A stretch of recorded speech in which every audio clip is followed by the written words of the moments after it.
Hi friends, welcome back to my YouTube channel. First of all, good morning everyone all of you. आज मेरे blog का second day है और second video भी है और सेकंड वीडियो में आपको सेकंड में स्पेशल कुछ बताने वाली हूँ जो आपके लिए बहुत ही ज़्यादा बेनिफिशियल होने वाला है। आप मेरे पूरी वीडियो को देखिए और मेरा वीडियो आपको पसंद आता है तो आप लाइक और सब्सक्राइब करना बिल्कुल ना भूलें। आप अपना कमेंट बॉक्स में मुझे आप ढेर सारा प्यार दें और यूँ ही सपोर्ट करते रहें। आपके सपोर्टेड के लिए thanks for a lots of you.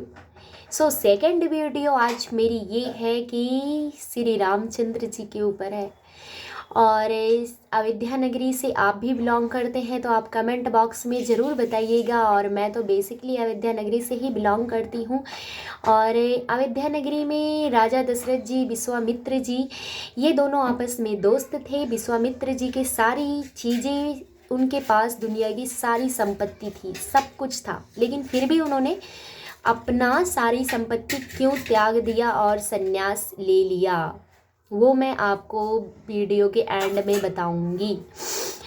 अभी मैं आपसे जो बात कर रही हूँ राजा दशरथ जी के बारे में बात कर रही हूँ। दोस्तों, राजा दशरथ जी के पास 3 रानियां थी। दुनिया की सारी संपत्ति होने के बाद भी उन्हें एक ही चीज़ का दुख था कि उनके पास अपना कोई चाइल्ड नहीं था। वो भी इस बात का उन्होंने विचार किया, अपनी रानियों के साथ बैठकर, तीनों रानियों के साथ बैठकर किया। एक वाल्मीकि भी बुलवाया उन्होंने, उसके साथ भी ये अपना विचार विमर्श किया। विचार विमर्श करने के बाद क्या हुआ कि विचार विमर्श जो किया गया वाल्मीकियों के साथ, वाल्मीकियों ने उन्हें ये आश्वासन दिया कि आप जो है क्यों ना यज्ञ करवाएं, राइट। तो दशरथ जी ने यज्ञ करवाया। यज्ञ करवाने के बाद फिर जो राजा की 3 रानियां थी, उनकी तीनों रानियों को एक एक एक रानी की, उनकी जो भरत जी का जन्म हुआ, सेकंड जो है राम जी का जन्म हुआ जो बहुत बड़े थे राम जी, और थर्ड है एक धनुष्टय जी का जन्म हुआ था। ओके, ये तीन यानी 4, एक भाई और है, मुझे याद नहीं आ रहा है, उसके लिए सॉरी।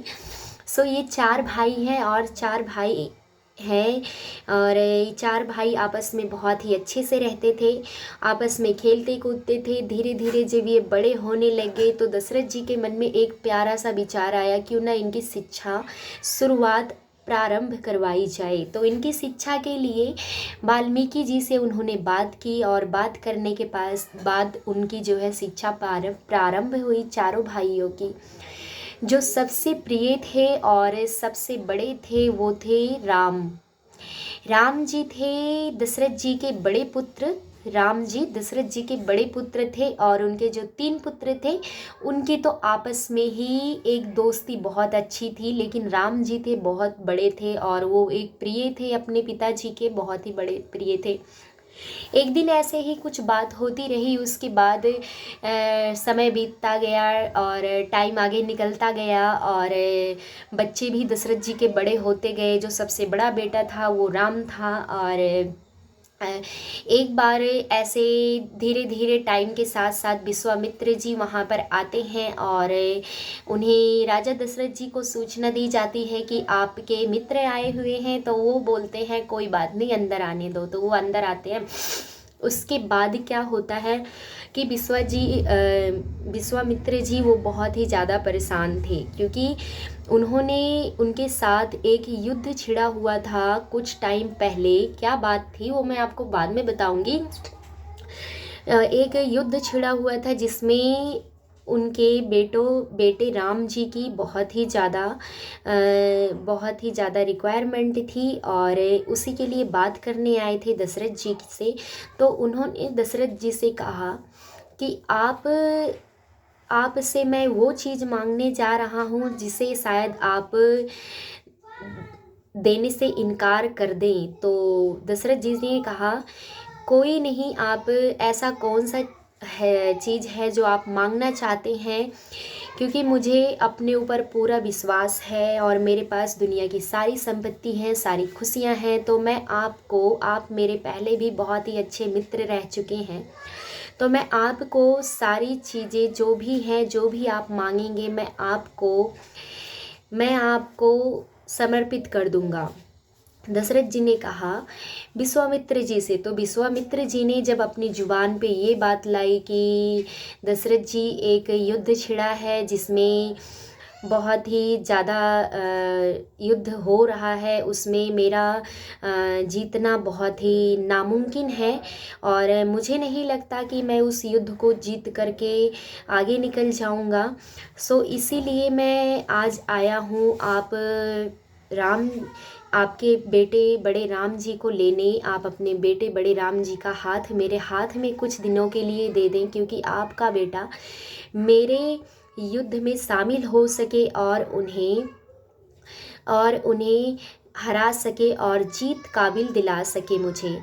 तो ये बात सुनते ही दशरथ जी के मानो कि ज़मीन पैर के तले ज़मीन खिसक गई हो, ऐसा लगा दशरथ जी को। और वो बिल्कुल एक हिसाब से शॉक्ड हो गए ये सुनकर, क्योंकि फिर दशरथ जी कुछ देर तक मतलब सोच में बैठे थे, फिर बोलते बोलते बैठे रहने के बाद फिर उन्हें दिमाग में आया, फिर उन्होंने बोला, विश्वामित्र जी से कहा, प्रिय, आप मुझसे कुछ भी मांग सकते हैं, लेकिन आप मेरे बड़े पुत्र का हाथ में आपके हाथ में कैसे दे दूं, क्योंकि मेरा राम, मेरा पुत्र सबसे बड़ा है और वो मेरे लिए बहुत ही प्रिय है। और अभी वो 16 ही साल का है, उसके अंदर अभी भी किसी चीज़ की समझ नहीं है और मुझे नहीं लगता कि वो युद्ध जीत पाएगा।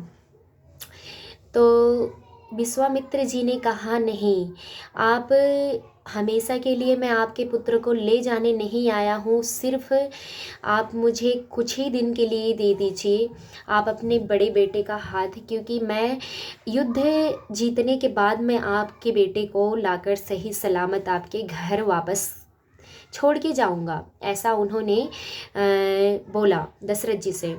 तो दशरथ जी ने कहा, नहीं, क्योंकि राम ही एक ऐसा मेरा पुत्र है जो मेरे बुढ़ापे का लाठी है, मैं उसको नहीं आपको दे सकता हूँ। उसे छोड़कर आप कुछ और मांग लीजिए, वो मुझसे संभव है, लेकिन मैं अपने राम को आपके हवाले कर दूँ, सौंप दूँ, वो मेरे से असंभव है। सो दोस्तों, मैं आपसे यही कहना चाहूँगी कि आपको मेरी स्टोरी कैसी लगी, क्योंकि ये स्टोरी मैंने मेरे माइंड में थी, काफ़ी दिनों से थी, तो मैंने सोचा क्यों ना आप सभी के साथ शेयर किया जाए। और आपको मेरी वीडियो कैसी लगी और मेरा टॉपिक आपको अच्छा लगा या नहीं अच्छा लगा, आप कमेंट बॉक्स में ज़रूर बताइएगा और मेरे चैनल को लाइक और सब्सक्राइब ज़रूर करिएगा। आपके लाइक और सब्सक्राइब से मुझे मोटिवेशन मिलता है और भी आगे अच्छी अच्छी अपडेट्स लाने के लिए। आपका थैंक्स फॉर वेरी मच।